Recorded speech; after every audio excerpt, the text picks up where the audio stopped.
BARD is one of my favorite classes, with a ton of abilities that can be applied to so many facets of Baldur's Gate 3. Melee, we got you covered. Spellcasting, it's there, but what about being a BARD Archer hybrid? Well, in this video today, we're going to go off of one of the community comments for an awesome BARD build, utilizing the Gloomstalker Ranger and Sword Bard to give us a really fun alternative that has tons of crowd control and damage potential. If this is your first time on my channel, the way I do things is by upfronting the knowledge of my videos. So with that being said, we'll be taking 5 levels into BARD, followed by 4 levels into Ranger, and the final 3 levels into Bard. This ensures us that we'll get extra attacks online quickly, and then we'll get a lot of damage potential from Gloomstalker, as well as an extra feat by going 4 levels into Ranger. The total package will have a ton of range crit damage, lots of crowd control potential from the Sword Bard side of things, and a lot of alpha strikes from the Gloomstalker. But that's the entire gist of this build, so if that's all you wanted to know, then please feel free to shut the video down and get back to enjoying Baldur's Gate 3. You can also navigate to any part of the video that interests you the most using the chapters in both the timeline and the description. If you are heading out though, and you found this video helpful, please don't forget to leave a comment, like, and or subscribe. Each one of those things is a great way to support the channel, and it's entirely free. Also, if you need help with any other subject in Baldur's Gate 3, I have my entire playlist linked below and in the upper right corner. Let's get started here on my Bard Archer build for Baldur's Gate 3. Loading into the game, let's talk about race. Now, you can go with whatever you want for this build. As I always say, it's a single-player narrative game, so have fun with your options. Go with what makes sense for you. Some standout ones, of course, are always going to be Drow for me because it's just one of my favorites, but they get access to a lot of other fun cantrips that are great. Same thing with the Tieflings. They have a lot of great cantrips that can be really fun. I like Asmodeus Tiefling over the other 2 Tiefling because those Tieflings have smites that are going to correspond to being in melee combat, or fiery weapon, or whatever that one is called, that again requires you to be in melee combat. The cantrips that you get from Asmodeus Tiefling are a little bit more conducive to being at ranged. Another cool option too, when we're coming to cantrips, is the Dwagar, because they will have access to enlarge, invisibility, and invisibility is going to be something that we'll take a lot of advantage of in this build. As well too, just being a dwarf, you get natural resistance to poison, which is really nice because then we can choose, where is it? Here it is. We can choose one of the other resistances once we swap to Ranger, so we can double up on our resistances, which is really fun. But if we want to finally make a Dragonborn, you've been talking about making one, this is a really cool build for it. Plenty of other options to go with. When it comes to our class, of course, we're going to be starting with a Bard, because that is the shtick here. The reason we're starting with Bard is we want to get 5 levels of Bard to unlock extra attack. Originally, I had done this build by going 4 levels into Ranger, then 8 levels into Bard, but then I realized that we're not going to get extra attack online until like level 9, level 10, so it's just way too far out. So again, starting off with Bard, our cantrips are going to be Blade Ward, just because I like that capability to give me some resistance to bludgeoning, piercing, and slashing if I so wish.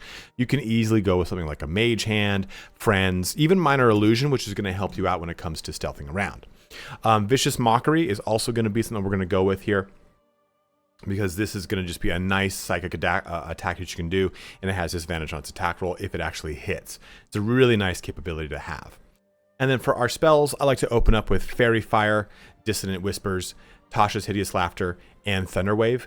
Just know as a Drow, you will get access to Fairy Fire naturally. You'll get Dancing Lights first as a Drow, and then you'll get access to Fairy Fire, I think at like level 4, level 5. So in which case you can swap that off for anything else here on this list. If you want to be more of a support character and try and heal, just swap off Fairy Fire for Healing Word, or maybe even Thunderwave for Healing Word. I like Thunderwave because it's something that you can do as a get out of jail free card when someone collapses on you, and it does half damage even if they resist it. Starting instrument, go with whatever you want. And lastly, when it comes to your background, please choose a role play for your character. Make one up. Make something that makes sense for the character you want to play in this world. It'll make it way more fun and way more enjoyable. If you do just want to kind of have a min-maxi option, I always recommend Guild Artisan, because this gives us access to Insight and Persuasion, which are 2 skills that are absolutely invaluable for any character in this game.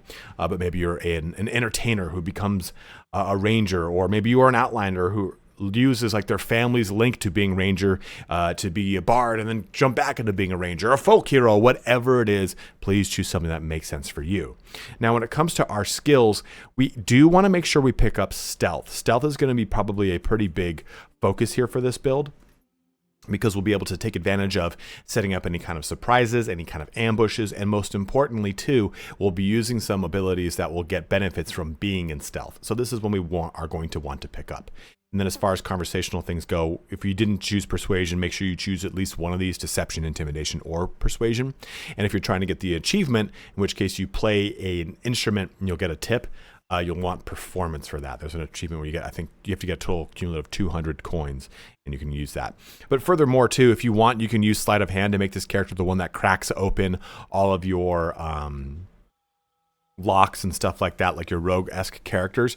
And it's actually a pretty good one to take because we'll be able to improve this further as we go down the BARD path. But that's how all of our skills. Let's now talk about our ability scores. So for ability scores, our big source of damage is the Titan String Bow when it comes to ranged, which requires us to have strength.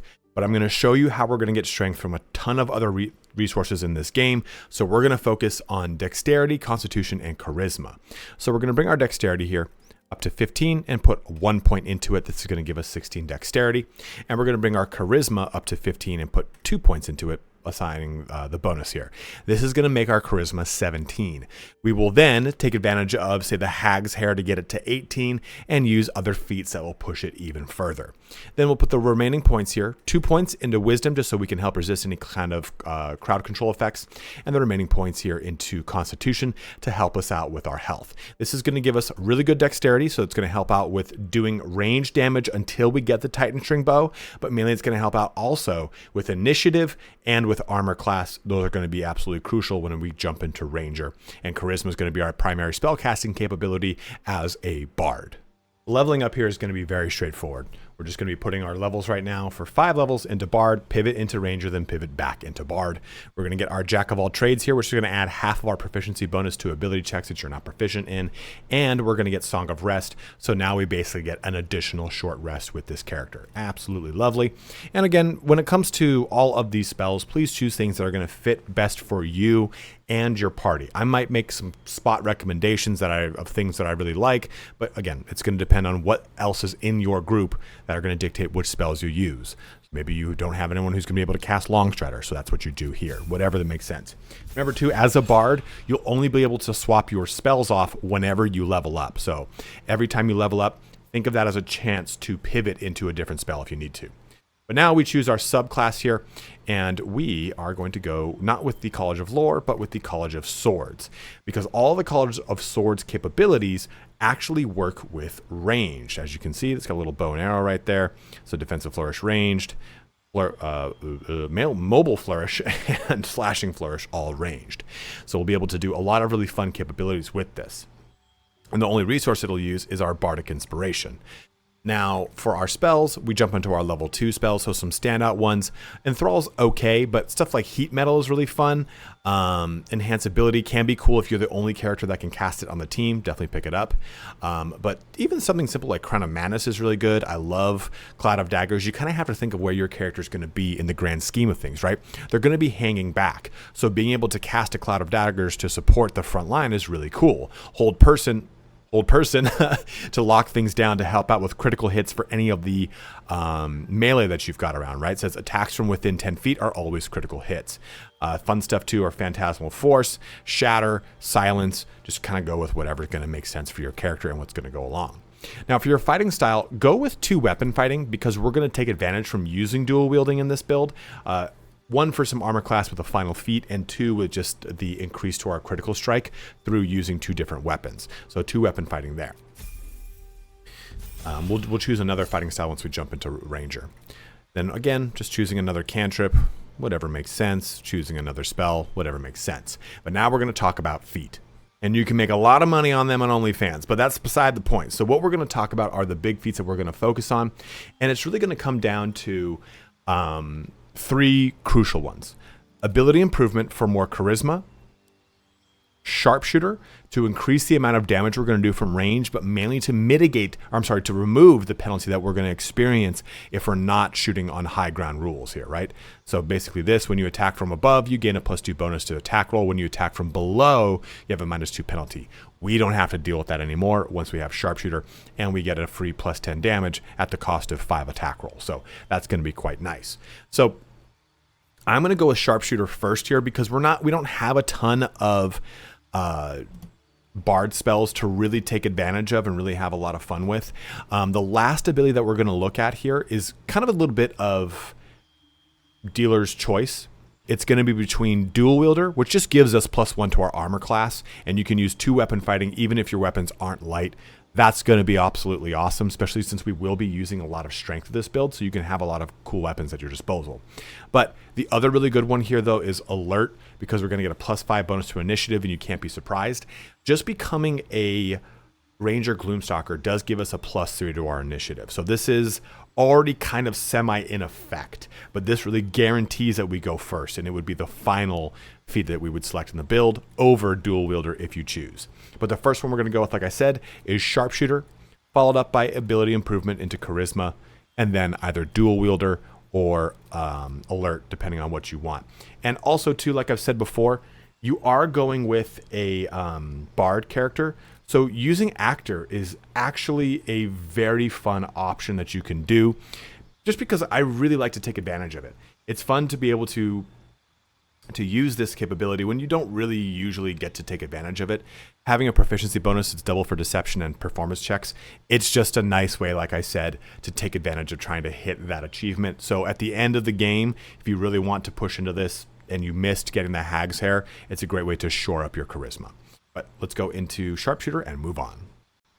Level 5 Bard here is going to give us our Font of Inspiration. So now we regain all of our Bardic Inspirations on our short rest, which is huge. And now Bardic Inspiration does a 1d8 rather than a 1d6, which is lovely as well. Now for our level 3 capabilities, we're going to look at 3 or 4 real big ones. They're the ones I like the most. Fear is really good to be able to use. It just because they disarm someone, they can lock them down. It's really, really good. Another really good crowd control is Hypnotic Pattern. What I like about this is it's an illusion spell, and this is an illusion spell as well, so you can take advantage of it with some of the items that we're going to choose later in this build. But also we have Plant Growth, which is really, really strong, but a lot of other characters can take advantage of this. Druids can cast it. I think certain clerics can do it, and I'm not 100% sure about Wizards' capability to cast Plant Growth, but it's a really strong ability, and it's great for locking people down. But if you want a little bit more damage from range, Glyph of Warding is a great one to put in as well. This is just nice to be able to trigger a bunch of different elements and have some damage. But at this point, too, once we jump into level 5, since we do have our level 3 spells, this is when I would get rid of something that maybe I just really don't need anymore, right? Like maybe Thunderwave isn't going to be as useful, and we can swap that in with Fear instead. So now we have Fear and Hypnotic Pattern unlocked right here at level 5, giving us a lot of really cool, fun spell power in this character. Remember, you're not going to be doing tons of spell damage from range, but you're going to be doing a lot of crowd control from range, which is really fun. Now, at level 5, we're going to swap on over to, what's the other one I was talking about? Ranger. And this is going to give us favorite enemy. Go with whatever you want. None of these are going to be really good at this point in the game, to be totally honest.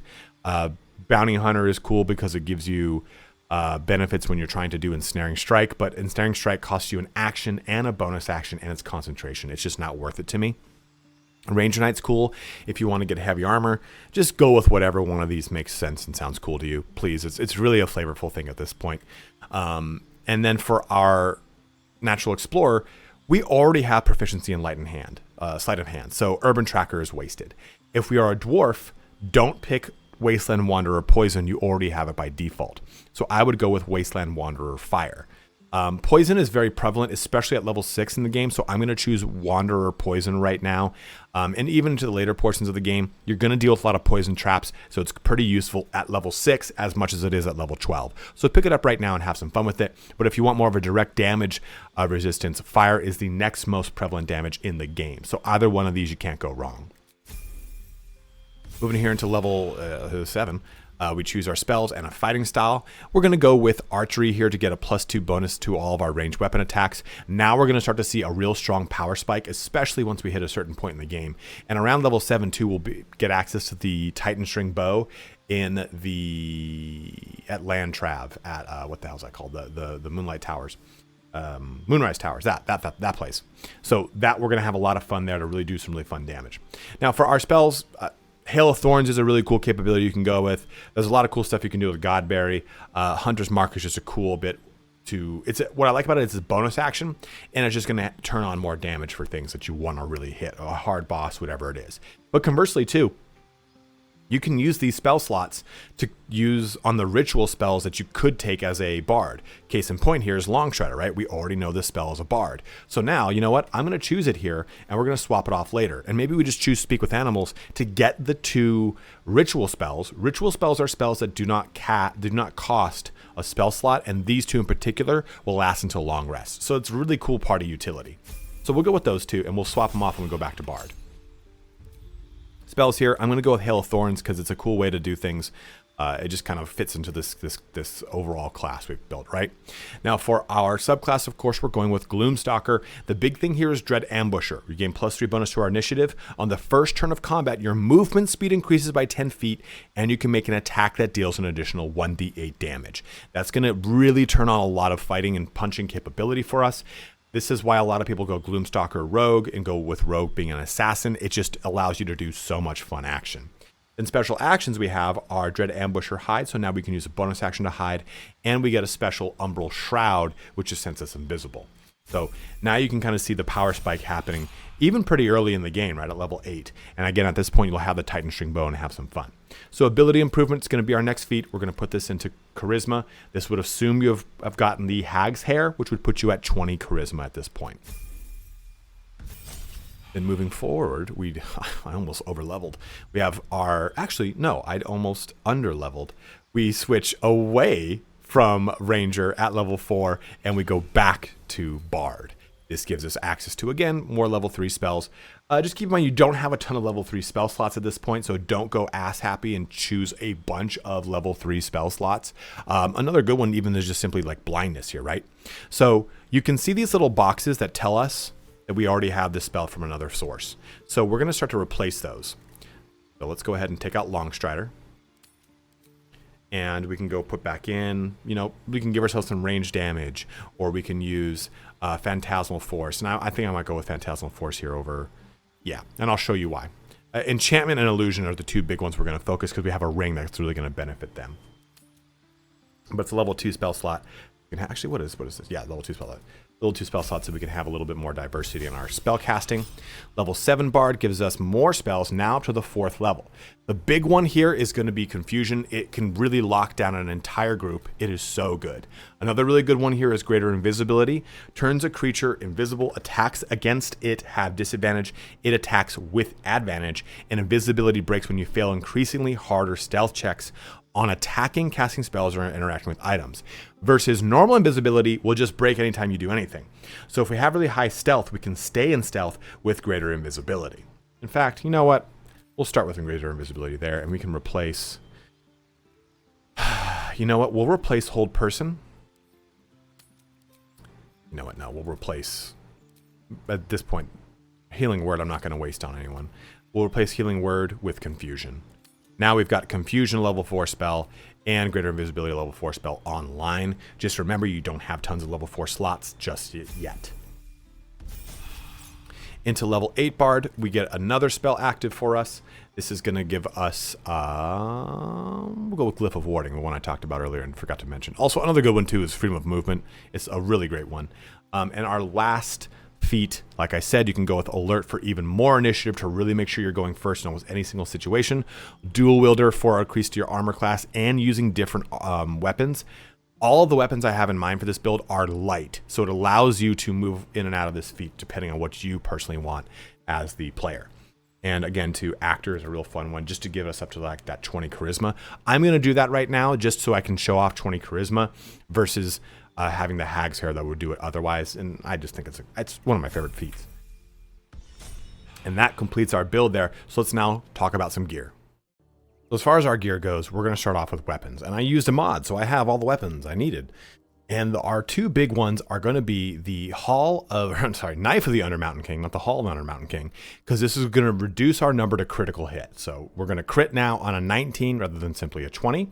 And we're going to use Bloodthirst, and this is going to give us the same thing. So now we're going to critical hit on a 18 and a 19 and a 20 with these two weapons equipped. In fact, actually, we would swap these two. Sorry. What I like about Bloodthirst is the offhand only. When a creature misses you with a melee attack, you may retaliate and gain True Strike. The other portion is nice that you can give vulnerability to piercing damage, and you can take advantage of that even with your ranged attack, but they have to be in melee range for you to do this. I'd rather have the capability to get True Strike, which otherwise would cost you quite a bit to actually turn that on. Have it turn on for free as part of your reaction. I like that a lot here. So those are going to be our two primary weapons, but outside of that, you can use something like sort of life stealing early on in the game. Pretty much use any weapon that helps you out in the early portions until you get stuff like this. The Knife of the Undermountain King you get in Act 1, so it's very easy to turn this portion of the build on very fast. This is, of course, an Act 3 weapon, but this one isn't. That's an Act 2 one. You can just put that in. Any single type of light dual wielding weapon you want to put on here, go ahead and go for it. It's just going to help you out. If you've gone with dual wielder, it's going to increase your armor class up to a total of 20 by this point. Other good ones though are Belm, which is another light one here, but it does give you some multi-tack capability, which is really fun. Now our big range weapon option is the Titan String Bow. This weapon deals additional damage equal to your strength modifier. Additional damage. That's the crucial thing. And people always talk about the Titan String Bow. I'm like, you guys are high. Why do I care about that? Because I'm dumb and I didn't realize that. Now the bow will do your damage plus 4 of my dexterity plus 6 from my strength. Now I'm using specific gauntlets to get us there, but there are 2 different elixirs that can get us there. One's probably even better than the other. Well, it is better than the other. So there's a lot of ways to increase your strength to take advantage of this, and you'll get this in Act 2, turning on a ton of damage potential for the build. Other things you'll get in Act 2 here are the Dark Fire Shortbow for resistance to fire and cold, and also a free cast of haste. It's a good one to get in the interim if you kept the Emerald Grove alive. You can skip this though and be just fine, because this is of course the big one here that you'll get at the Moonlight Towers. Then you also have the Dead Shot, which you'll get in Act 3 if you want to go with it. Titan String is the way I've envisioned this build, so I haven't gone with that. I'd rather have the higher raw damage than the damage potential of the increased critical strike. And also keep in mind with Dead Shot, the wielder doubles their proficiency bonus when rolling range attacks with this weapon unless they have disadvantage. So it kind of washes each other out more or less, but I just wanted to go with Titan String Bow because I wanted to, and on top of it too, I get the ability to pushing attack range, that's pretty cool to me. So I can have that capability built into this bow, and I like that quite a bit. So we've gone over our weapons. There is the Drake Throat Glaive. I'm just going to bring that up right here. Get that. You'll get that at the same spot in Act 2. Make sure you get access to it. You'll get them both from Lantarv. Is it a Bugbear? Yeah, it's a Bugbear, right? Those are pretty crucial here. This is going to give us more damage potential with our bow because we equip this, then use Draconic Elemental Weapon. It'll give a +1 to attack rolls and damage, but also now give us a 1d4 of an element of our choice. We are going to choose Thunder when we do that because it's the least resisted damage source outside of Force. Now, let's talk about our armor. So for armor options here, I'm wearing all the ones that I think you should go with. If you go with a Dark Urge, you can definitely go in that route. If you, and what I mean by that is there's a cape that's specific to the Dark Urge, which hides you, which is really nice. Also, too, there's Shadow Heart's armor here, the Dark Justiciar half plate. I haven't shown that off yet because I want to stick more with light armor, but pretty much take advantage of anything that's going to give you bonuses when you are hidden, anything like that. All those are really going to be beneficial here. So let's kind of go through this. For helmets, we've got the Helmet of Arcane Acuity. Whenever you deal damage with a weapon attack, you gain 2 Arcane Acuity. Now, what does Arcane Acuity do? +1 bonus to its spell attack roll and spell difficulty class for each remaining turn. So just using this gives us a +2. And we can have some fun with this, and I'll show you when we take a look at the ring section. So this turns on Arcane Acuity for 2 turns. You can use an elixir if you want, but you're probably going to want to use elixirs for strength if you don't want to use these specific gauntlets. Outside of that though, use whatever helmets are beneficial to you as you're leveling up. Covert Cowl is good for critical hit as long as you're obscured. Stealthing is going to be obscure, but take a look at this. Moving over here, I guess that didn't really do it. Pretty much any shadow is considered obscured. You pretty much, you see this little heart, that little sun. You just want to get away from that little sun when it's like a half. Pretty much most shadows will do it, but just obscuring yourself is very easy. I guess not in broad daylight, but being obscured is very easy to turn on, especially through a lot of the many dark dungeons which we're going to be crawling through in this game. So it's really easy to turn this capability on. Outside of that, though, the Cap of Curing is a really good one because we're going to be using lots of Bardic Inspirations as a Sword Bard, because Bardic Inspirations are activated whenever we use our Sword Bard capability. So this heals us. It's an Act 1 thing. You get it, you turn it on, you're good. You could even use the Circlet of Hunting from the Myconid Colony in Act 1. This is just going to help you with Hunter's Mark, True Strike, Fairy Fire, or Guiding Bolt. Any of those being active, getting a plus D4, 1d4 bonus against your attack rolls, which is cool. But the Dark Justiciar helmet here is great too. Wielder has a +1 bonus to saving throws against spells, but when obscured, the number you need to roll a critical hit is reduced by 1, helping out with those crits. You'll get access to this helmet pretty quickly too, so I'd probably stick with this, but they're just great ways to take advantage of stuff. Even Ceravoc's Horn Helm is really good for that increase to critical hit and not being able to be frightened. All great stuff. For our cloak, we have the Shadeslayer Cloak. Again, while being obscured, we get an increase to our critical hit by 1. But you can even go with something simple like the Cloak of Protection, the Cloak of Displacement, which basically casts Blur on you when combat starts, or the Cloak of the Weave if you want to help out with more spell casting. It gives a +1 to our spell save DC and to a test spell attack rolls, always awesome, and it helps us to divert some ranged spell damage coming our way. And if you are the Dark Urge, you can use the Dark Urge Cloak. For the chest piece, we're using just this simple, elegant studded armor. You can use the ballist armor if you want. You can use pretty much any armor that's going to increase your initiative. Hide armor in Act 1, hide armor +2. There's a ton of that you get access to. I really like this armor. It looks super sick. Advantage to stealth checks and a shield. I love that. AC 14 is awesome. I mean, here's just like studded leather armor +2, which you can buy from a vendor. So you get plenty of benefits here. Just find anything that helps out with your initiative. But even stuff like the Drow studded leather armor that you'll find early helps out with your stealth. The Blazer Benevolence, which is like the only armor for bards in the game, like pure bard armor. When you inspire an ally using Bardic Inspiration, you gain 4 temp hit points. We won't benefit from it, but it's a cool looking piece of armor nonetheless. If you want to go more the medium armor route, you can go the Armor of Agility. Add your full dex modifier to your armor class, and you do not have a disadvantage on stealth ability checks. A real great one. I just always use it whenever I show off archer builds, so I went with the elegant studded leather. Now for our gloves, we have the Gauntlets of Hill Giant Strength. Just in this example, you do not need to go with those. You get them in Act 3 really late anyway, but I would recommend instead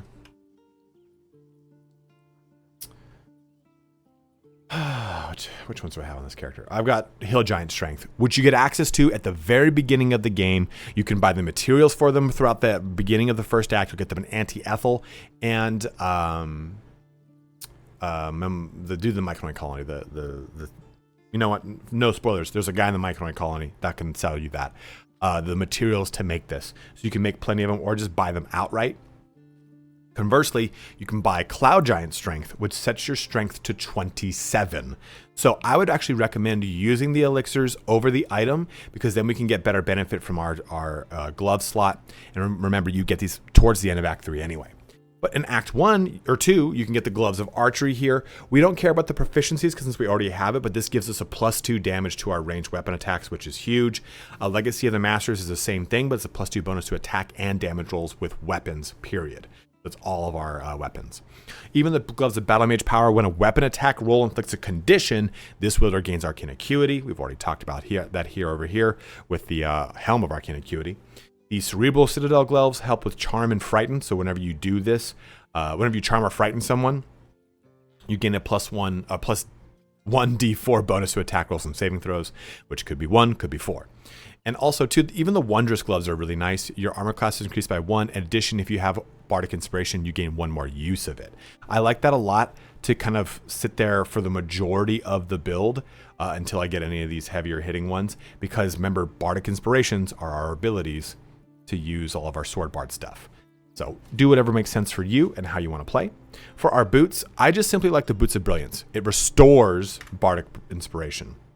Play your instrument to restore 1 of your Bardic Inspiration slots. Remember, we just want to use these because they're abilities that we can use later on. You can use any other boots you want, like the Disintegrating Night Walkers. I guess I've been calling it Night Stalkers for all this time, which gives us Misty Step, can't be in web ensnared and entangled, and you cannot slip on grease or ice. Both of these are in Act 1. Actually, yeah, both were in Act 1, I believe. Boots of Brilliant might be in Act 2, but still, they're very easy to get and they turn on very quick for this build. And that's the nice thing about this build, it will turn on very fast. For our necklace, we have the Surgeon Subjugation Amulet. So once per long rest, when scoring a critical hit on a humanoid, the wearer can paralyze the target for 2 turns. A lot of the big scarier bosses are humanoids, so you can take advantage of this the majority of your playthrough. But other good ones too are simply the Spell Savant Amulet to get more spell slots, or even just the Amulet of Misty Step for some mobility. Pretty much any amulet that you want to use, take advantage of that. For our ring, we have the Killer Sweetheart here, but again, this can be anything such as the Ring of Regeneration for some healing.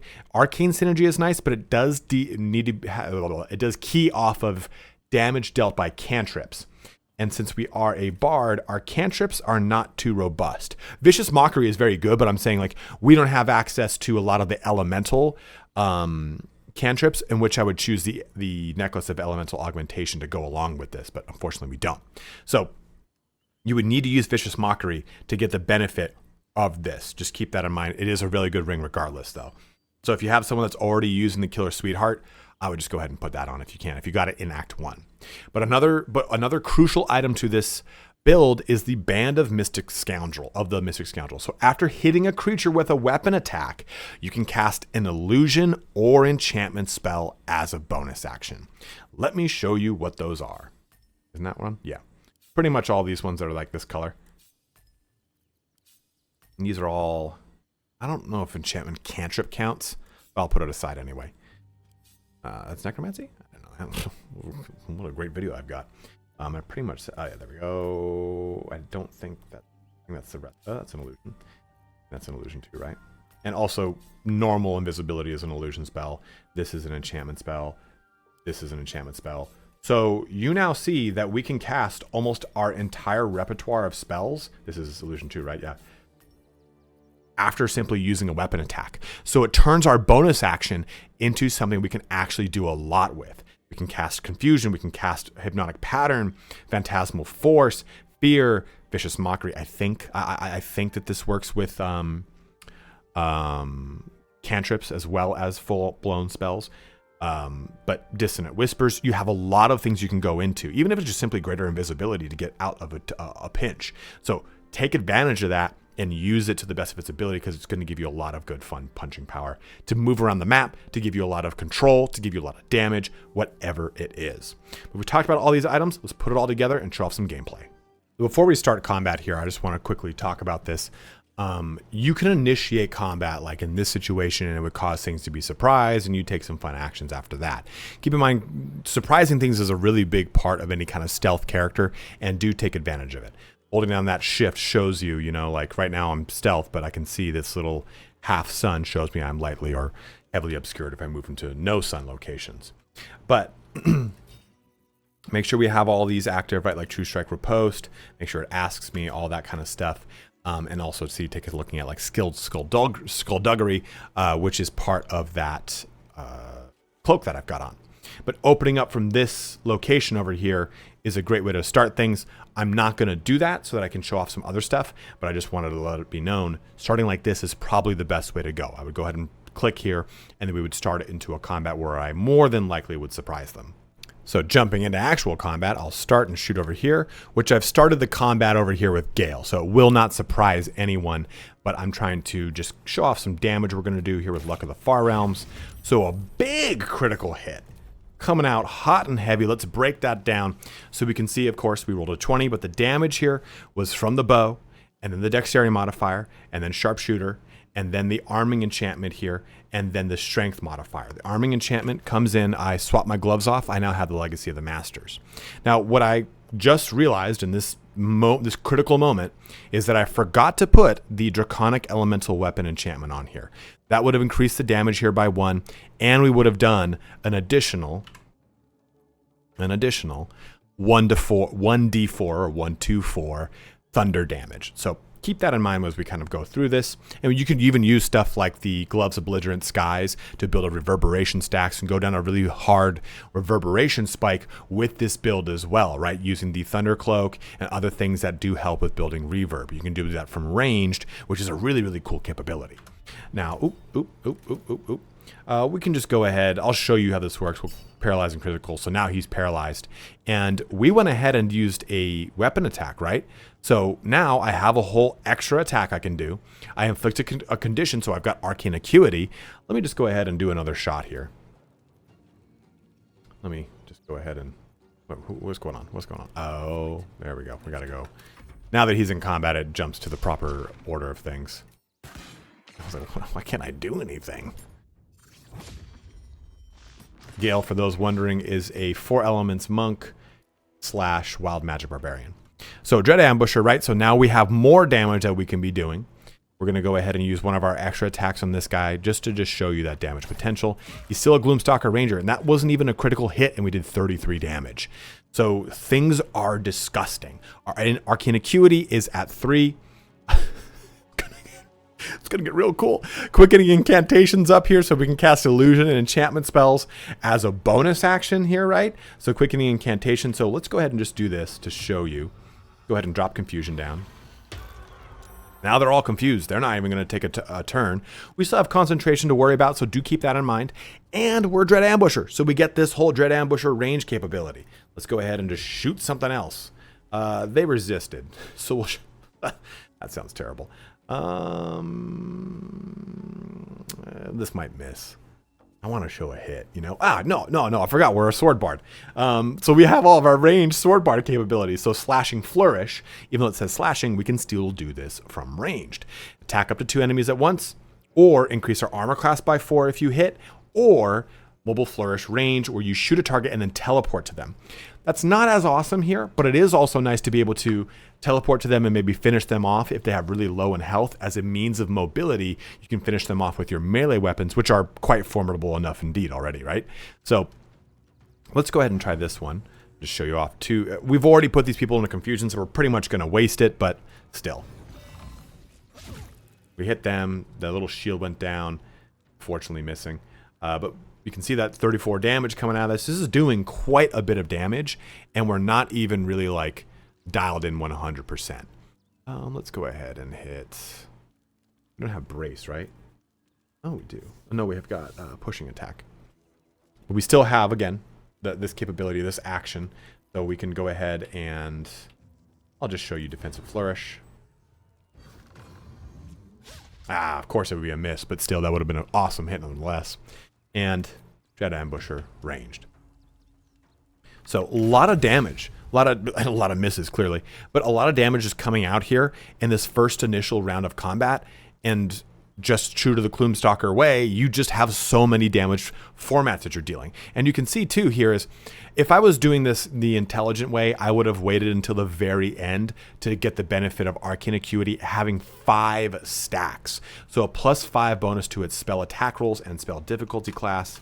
Press the right button, there we go. So you can see right there, we're having a huge bonus onto all of our spell attacks. Things are probably not going to get resisted. Obviously we can't do anything right now, right? But this is when we would be able to take advantage of it. You could even mix this class up a little bit and put some rogue into here to get an extra bonus action, but you would lose a lot of other capabilities. But go ahead and let me know in the comment section below if you like this build. A huge shout out to the community member who suggested this build. He said, hey, I know you're doing an Arcane Archer, but what if you just did 8 Sword Bard, 4 Gloomstalker Ranger? That's what I'm doing, and I'm absolutely loving it. And he inspired this whole entire video, so please give a shout out to him if you see him in the comment section below. But as always, guys, thank you so much for watching here today. Let me know if you'd change this build in any way, shape, or form. But have a good one, and take care.